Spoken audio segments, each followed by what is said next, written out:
Alrighty, good evening, Jordan. I'm going to pick up right where we left off. Chapter 3. Then, as I took a few reluctant steps towards Josh, watching him bend low, then change directions, his arms outstretched as he ran, I realized I had it completely backward. Josh wasn't being chased. Josh was chasing. He was chasing Petey. Okay. So sometimes my imagination runs away with me. Running through an old graveyard like this, even in bright daylight, it's only natural that a person might start to have weird thoughts. I called to Josh again, and this time he heard me and turned around. He looked worried. Amanda, come help me, he cried. Josh, what's the matter? I ran as fast as I could to catch up with him, but he kept darting through the gravestones, moving from row to row. Help! Josh, what's wrong? I turned and saw that Mom and Dad were right behind me. It's Petey, Josh explained, out of breath. I can't get him to stop. I caught him once, but he pulled away from me. Petey, Petey, Dad started calling the dog, but Petey was moving from stone to stone, sniffing each one, then running to the next. How did you get all the way over here? Dad asked as he caught up with my brother. I had to follow Petey, Josh explained, still looking very worried. He just took off. One second, he was sniffing around that flower bed in our front yard. The next second, he just started to run.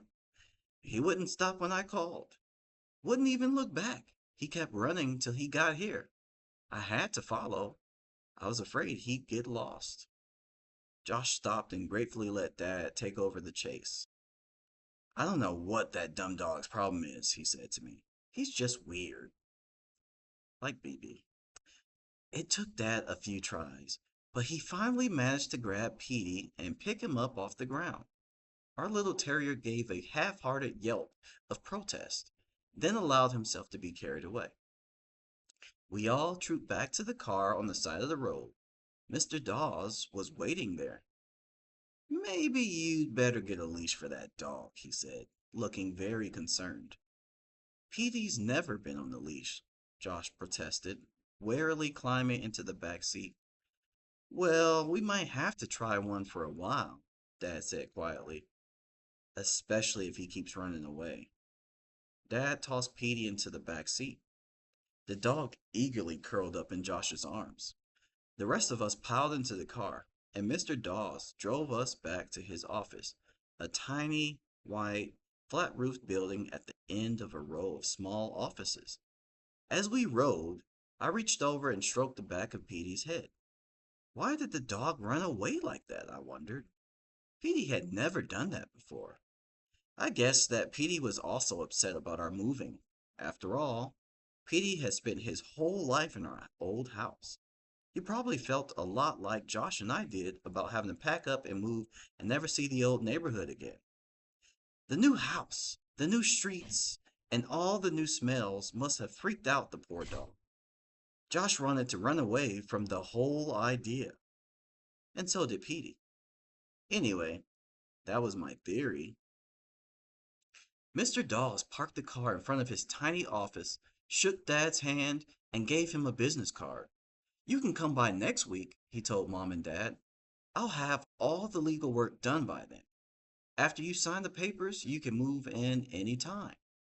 He pushed open the car door and, giving us a final smile, prepared to climb out. Compton Dawes, Mom said, reading the business card over Dad's shoulder. That's an unusual name. Is Compton an old family name? Mr. Dawes shook his head. No, he said. I'm the only Compton in my family. I have no idea where the name comes from.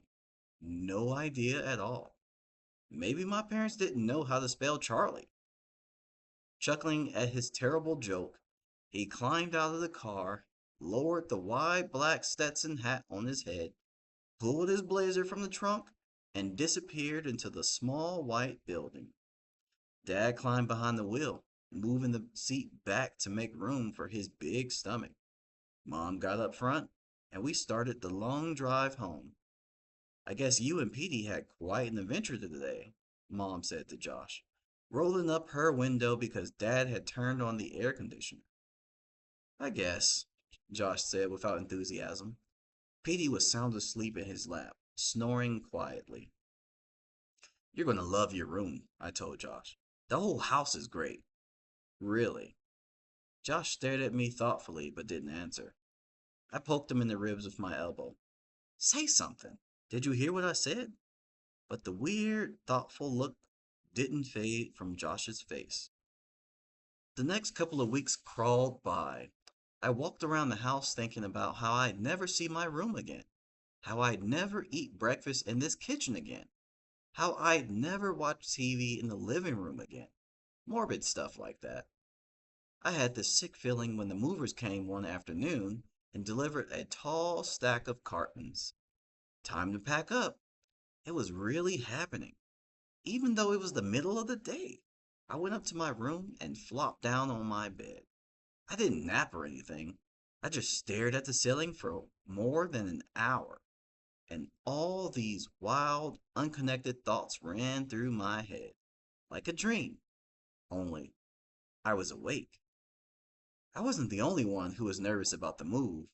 Mom and Dad were snapping at each other over nothing at all. One morning, they had a big fight over whether the bacon was too crispy or not. In a way, it was funny to see them being so childish. Josh was acting really sullen all the time. He hardly spoke a word to anyone, and Petey sulked too. That dumb dog wouldn't even have pick himself up and come over to me when I had some table scraps for him. I guess the hardest part about moving was saying goodbye to my friends. Carol and Amy were away at camp, so I had to write to them. But Kathy was home, and she was my oldest and best friend, and the hardest to say goodbye to. I think some people were surprised that Kathy and I had stayed such good friends. For one thing, we look so different. I'm tall and thin and dark, and she's fair skinned, with long blonde hair and a little chubby. We've been friends since preschool and best friends since fourth grade. When she came over the night before the move, we were both terribly awkward. Kathy, you shouldn't be nervous, I told her. You're not the one who's moving away forever. It's not like you're moving to China or something, she answered, chewing hard on her bubblegum. Dark Falls is only 4 hours away, Amanda. We'll see each other a lot. Yeah, I guess, I said, but I didn't believe it. 4 hours away was as bad as being in China, as far as I was concerned. I guess we can still talk on the phone, I said glumly. She blew a small green bubble and sucked it back into her mouth. Yeah, sure, she said, pretending to be enthusiastic. You're lucky. You know, moving out of this crummy neighborhood to a big house. It's not a crummy neighborhood, I insisted. I don't know why I was defending the neighborhood. Never had before. One of our favorite pastimes was thinking of places we'd rather be growing up. School just won't be the same without you, she sighed, curling her legs under her on the chair. Who's going to slip me the answers in math? I laughed. I always slipped you the wrong answers. But it was the thought that counted, Kathy said. And then she groaned. Ugh, junior high. Is your new junior high part of the high school or part of the elementary school? I made a disgusted face. Everything's in one building. It's a small town, remember? There's no separate high school. At least I didn't see one. Bummer, she said. Bummer was right.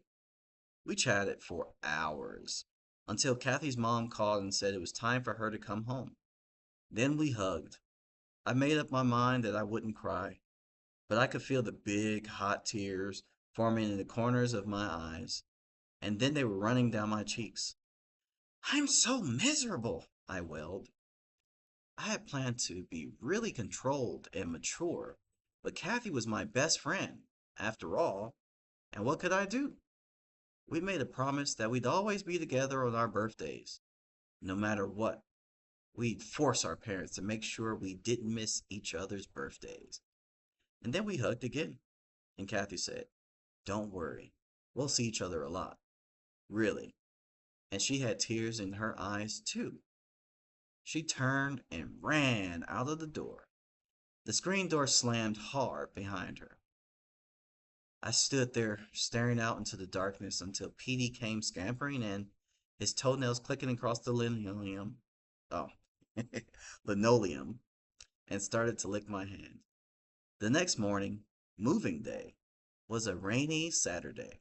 Not a downpour, no thunder or lightning, but just enough rain and wind to make the long drive slow and unpleasant. The sky seemed to get darker as we neared the new neighborhood. The heavy trees bent low over the street. "Slow down, Jack," Mom warned shrilly. "The street is really slick." But Dad was in a hurry to get to the house before the moving van did. "They'll just put the stuff anywhere if we're not there to supervise," he explained. Josh, beside me in the back seat, was being a real pain. As usual, he kept complaining that he was thirsty. When that didn't get results, he started whining that he was starving. But we had all had a big breakfast, so that didn't get any reaction either. He just wanted attention, of course. I kept trying to cheer him up by telling him how great the house was inside and how big his room was. He still hadn't seen it. But he didn't want to be cheered up. He started wrestling with Petey, getting the poor dog all worked up, until Dad had to shout at him to stop. "Let's all try really hard not to get on each other's nerves," Mom suggested. Dad laughed. "Good idea, dear." "Don't make fun of me," she snapped. They started to argue about who was more exhausted from all the packing. Petey stood up on his hind legs and started to howl at the back window. "Can't you shut him up?" Mom screamed. I pulled Petey down, but he struggled back up and started howling again. "He's never done this before," I said. "Just get him quiet," Mom insisted. I pulled Petey down by his hind legs, and Josh started to howl. Mom turned around and gave him a dirty look. Josh didn't stop howling, though. He thought he was a riot. Finally, Dad pulled up the car along the driveway of the new house. The tires crunched over the wet gravel. Rain pounded on the roof.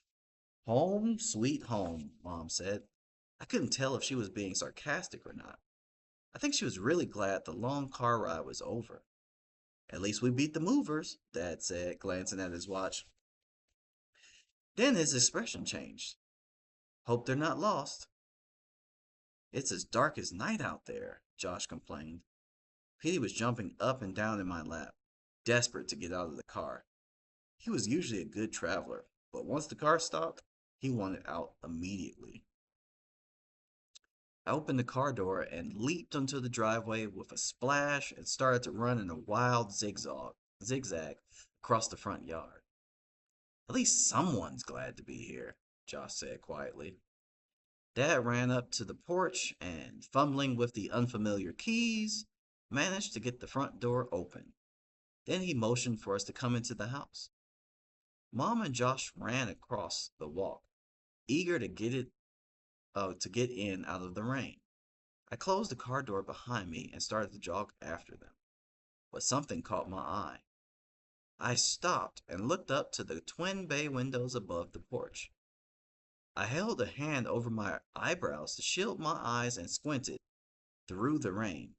Yes, I saw it. A face. In the window on the left.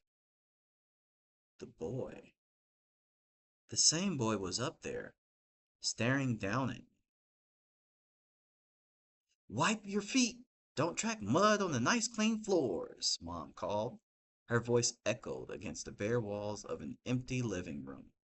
I stepped into the hallway. The house smelled of paint. The painters had just finished on Thursday. It was hot in the house, much hotter than outside. "This kitchen light won't go on," Dad called from the back. "Did the painters turn off the electricity or something?" "How should I know?" Mom shouted back. Their voices sounded so loud in the big, empty house. Mom, there's someone upstairs, I cried, wiping my feet on the new welcome mat and hurrying into the living room. She was out the window, staring out at the rain, looking for the movers probably. She spun around as I came in. What? There's a boy upstairs. I saw him in the window, I said, struggling to catch my breath. Josh entered the room from the back hallway. He'd probably been with Dad. He laughed. Is someone already living here? There's no one upstairs, Mom said, rolling her eyes. Are you two going to give me a break today or what? What did I do? Josh whined. Listen, Amanda, we're all a little on edge today, Mom started. But I interrupted her. I saw his face, Mom, in the window. I'm not crazy. You know. Says who? Josh cracked. Amanda. Mom bit her lower lip, the way she always did when she was exasperated. You saw a reflection of something. Of a tree, probably. She turned back to the window. The rain was coming down in sheets now, the wind driving it noisily against a large picture window. I ran to the stairway, cupped my hands over my mouth, and shouted up to the second floor. Who's up there? No answer. Who's up there? I called a little louder. Mom had her hands over her ears. Amanda, please. Josh had disappeared into the dining room. He was finally exploring the house. There's someone up there, I insisted, and impulsively, I started up the wooden stairway, my sneakers thudding loudly on the bare steps. Amanda, I heard Mom call after me, but I was too angry to stop. Why didn't she believe me? Why did she have to say it was a reflection of a tree I saw up there? I was curious. I had to know who was upstairs. I had to prove Mom wrong. I had to show her. I hadn't seen a stupid reflection. I guess I can be pretty stubborn too. Maybe it's a family trait. It's crazy work. That's Jordan. The stairs squeaked and creaked under me as I climbed. I didn't feel at all scared until I reached the second floor landing. Then I suddenly had this heavy feeling in the pit of my stomach. I stopped, breathing hard, leaning on the banister. Who could it be? A burglar? A bored neighborhood kid who had broken into an empty house for a thrill? Maybe I shouldn't be up here alone, I realized. Maybe the boy in the window was dangerous. Anybody up here? I called, my voice suddenly trembly and weak. Still leaning against the banister, I listened, and I could hear footsteps scampering across the hallway. No, not footsteps. The rain. That's what it was. The patter of rain against the slate shingled roof. For some reason, the sound made me feel a little calmer. I let go of the banister and stepped into the long, narrow hallway. It was dark up here, except for a rectangle of gray light from a small window at the other end. I took a few steps, the old wooden floorboards creaking noisily beneath me. Anybody up here? Again, no answer. I stepped up to the first doorway on my left. The door was closed. The smell of fresh paint was suffocating. There was a light switch on the wall near the door. Maybe it's for the hall light, I thought. I clicked it on, but nothing happened. Anybody here? My hand was trembling as I grabbed the doorknob. It felt warm in my hand and damp. I turned it and, taking a deep breath, pushed open the door. I peered into the room. Bright light filtered in through the bay window. A flash of lightning made me jump back. The thunder that followed was a dull, distant roar. Slowly, carefully, I took a step into the room, then another. No sign of anyone. This was a guest bedroom, or it could be Josh's room if he decided he liked it. Another flash of lightning. The sky seemed to be darkening. It was pitch black out there, even though it was just after lunchtime. I backed into the hall. The next room down was going to be mine. It also had a bay window that looked down on the front yard. Was the boy staring down at me in my room? I crept down the hall, letting my hand run along the wall for some reason, and stopped outside my door, which was also closed. Taking a deep breath, I knocked on the door. "Who's in there?" I called. I listened. Silence. Then a clap of thunder, closer than the last. I froze as if I were paralyzed, holding my breath. It was so hot up here, hot and damp, and the smell of paint was making me dizzy. I grabbed the doorknob. "Anybody in there?" I started to turn the knob when the boy crept up from behind and grabbed my shoulder. I couldn't breathe. I couldn't cry out. My heart seemed to stop. My chest felt as if it were about to explode. With a desperate, terrified effort, I spun around. "Josh!" I shrieked. "You scared me to death. I thought—" He let go of me and took a step back. "Gotcha," he declared. And then he started to laugh, a high-pitched laugh that echoed down the long, bare hallway.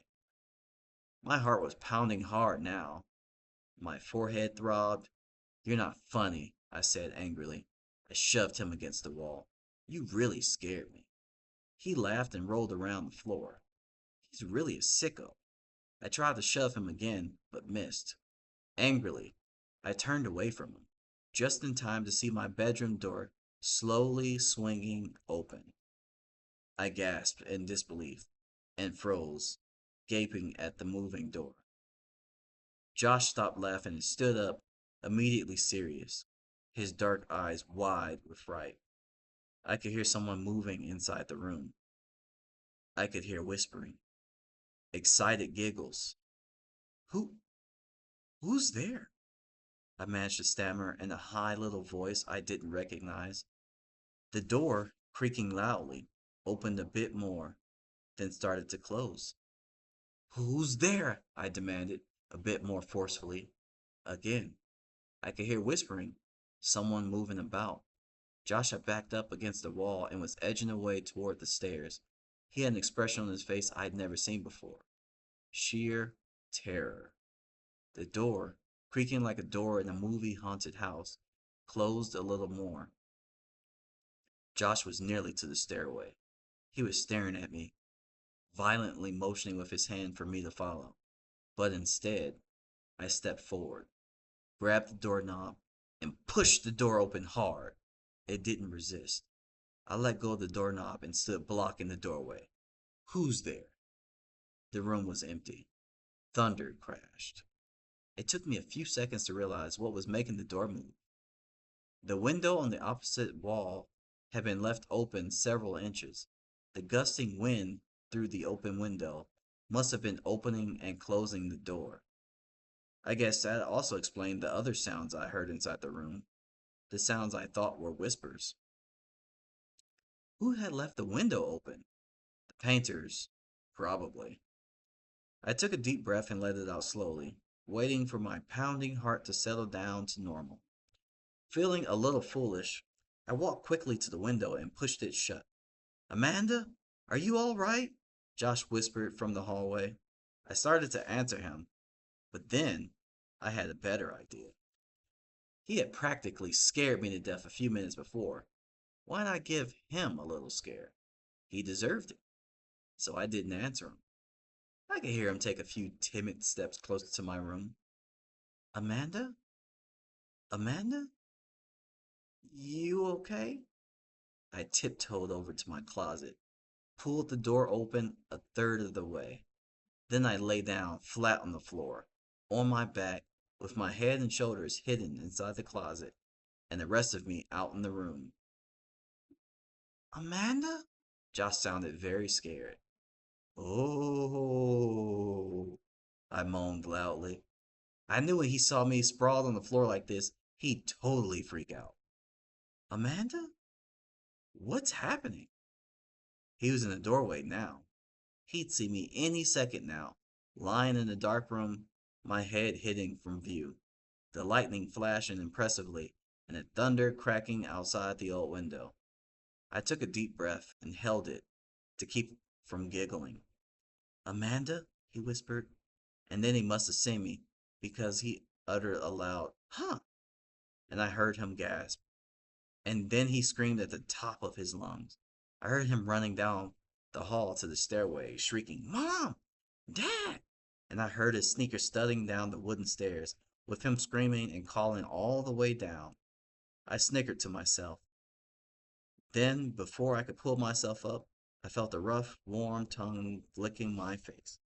Petey! He was licking my cheeks, licking my eyelids, licking me frantically, as if he were trying to revive me, or as if he to let me know that everything was okay. Oh, Petey, Petey, I cried, laughing and throwing my arms around the sweet dog. Stop! You're getting me all sticky. But he wouldn't stop. He kept on licking fiercely. The poor dog is nervous too, I thought. Come on, Petey, shape up, I told him, holding his panting face away with both my hands. There's nothing to be nervous about. This new place is going to be fun. You'll see. Hope you enjoyed the next couple chapters. We'll be back later.